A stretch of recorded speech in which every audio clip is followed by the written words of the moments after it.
शेगावातील गजानन महाराज अनेक लीला घडवून आणल्या. कधी कोणाचा अहंकार नष्ट केला, तर प्रेमाने जनावराला आपल्या वशमध्ये केले. भक्तांची दुःख दूर केली. भक्तास पांडुरंगाचे दर्शन घडविले, तर भक्तांना मरणोन्मुख स्थितीतून बाहेर काढले. अशा प्रकारे महाराजांनी अनेक चमत्कार केले. चला तर मग महाराजांच्या काही केलेल्या चमत्काराविषयी जाणून घेऊया. शेगाव या गावाची ओळख गजानन महाराजांचे गाव, विदर्भाची पंढरी अशी आता झाली आहे. गजानन महाराजांमुळे या गावाचे भाग्यच बदलले. मात्र शेगावात गजानन महाराज प्रगट दिन झाले त्या दिवशी त्यांचे नाव काय, ते कुठून आले याची माहिती कुणालाच नव्हती.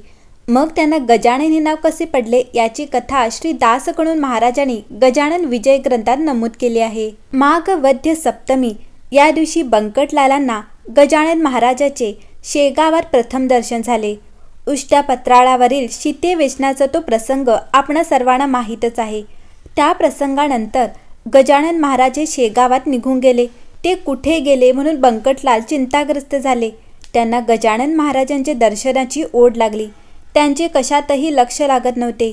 त्यांनी शेगावच्या पंचक्रोशीत गजानन महाराजांचा शोध घेतला, परंतु महाराजांचा कुठेही ठाव ठिकाणा दिसला नाही.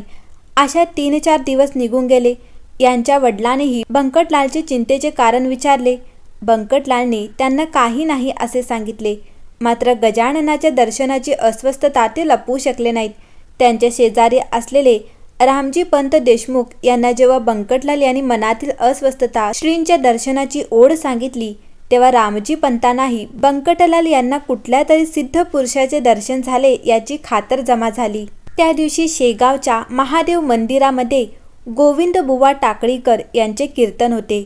गोविंदबुवा हे वराडातील प्रख्यात कीर्तनकार, अध्यात्माचे मोठे अधिकारी पुरुष. त्यांच्या कीर्तनाला पंचक्रोशीतील भाविक येत असत.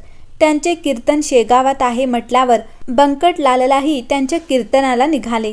रस्त्यात त्यांना पितांबर शिंपी भेटले. बंकटलाल यांनी पितांबर यांच्याजवळ महाराजांच्या दर्शनाची ओढ आणि मनातील अस्वस्थता प्रकट केली. दोघेही बोलत महादेव मंदिरामध्ये पोचले. तेथे गेल्यावर त्यांच्या आनंदाला पारावर उरला नाही. कारण महादेवाच्या मंदिराच्या समोर प्रत्यक्ष गजानन महाराज बसलेले दिसले. बंकटलालांना मोठा हर्ष झाला. त्याने महाराजांच्या जवळ जाऊन नमस्कार केला. विचारपूस केली. जेवायचे काय म्हणून विचारले.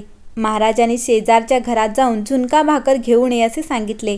बंकटलालने त्वरेने झुणका भाकर आणून महाराजांना दिली.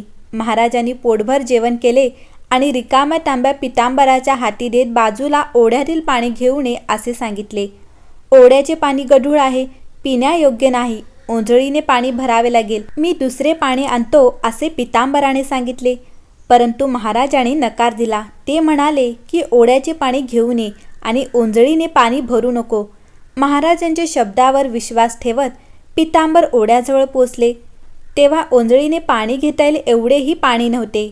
मात्र महाराजांची आज्ञा पाळत त्यांनी ओढ्यात तांब्या बुडवला आणि खोड्याला खड्डा पाडला. त्यामध्ये स्वच्छ पाणी दिसले. पितांबराने तांब्या भरला आणि गजानन महाराजांना पाणी दिले. महाराजांनी पाणी पिऊन तृप्तीचा ढेकर दिला आणि सांगितले, जा कीर्तन ऐका, मी इथेच बसतो. तिकडे गोविंदबुवाने कीर्तन सुरू केले होते. निरूपणासाठी भागवतामधील एक श्लोक घेतला होता. त्याचा पूर्वार्ध संपत आला. क्षणभर गोविंदबुवाने उसंत घेतली आणि तेवढ्यात त्या अभंगाचा उत्तरार्ध महाराजांनी सांगण्यास सुरुवात केली. मंदिराच्या बाहेरून येणारा आवाज ऐकल्याने सर्व भाविक आश्चर्यचकित झाले. हा कोण सिद्ध पुरुष बाहेर बसलाय म्हणून त्यांच्यापर्यंत सगळ्यांची धाव घेतली. त्याने महाराजांना मंदिरात येण्याची विनंती केली, परंतु महाराज आले नाहीत. अखेर गोविंदबुवा मंदिराच्या बाहेर आले आणि महाराजांना म्हणाले, तुम्ही मंदिरात चला, तुमच्याशिवाय कीर्तन अपूर्ण आहे. महाराजांनी त्यांना उपदेश दिला आणि सांगितले, जा कीर्तन पूर्ण करा, येथेच बसतो. या प्रसंगानंतर गजानन महाराज कुणीतरी सिद्ध पुरुष आहेत याची ख्याती शेगावच्या पंचक्रोशीत पोहोचली. कीर्तनानंतर बंकटलालने महाराजांना घरी नेले. महाराज तिथेच वास्तव्य करू लागले. महाराज दिवसभर एक भजन गुणगुणत असत. ते भजन होते गणगण गणात बोते. महाराज सातत्याने हे भजन गुणगुणत असल्यामुळे भाविकांनी त्यांना गजानन नावाने संबोधण्यास सुरुवात केली. श्री दासगणू महाराजांनी सुद्धा विजय ग्रंथात ते नमूद केले आहे. गणगण हे त्यांचे भजन हमेशा चाले म्हणून लोकांनी दिले अभिज्ञान गजानना हे तयाला. आणि अशा रीतीने शेगावात परतलेल्या सिद्धपुरुषाला गजानन महाराज या नावाने भाविक मोठ्या भक्तीने पूजू लागले. कीर्तनकारानंतर गोविंदबुवा म्हणाले होते, हे न शेगाव राहिले पंढरपूर झाले खचित, आज त्याचे प्रत्यंतर येते.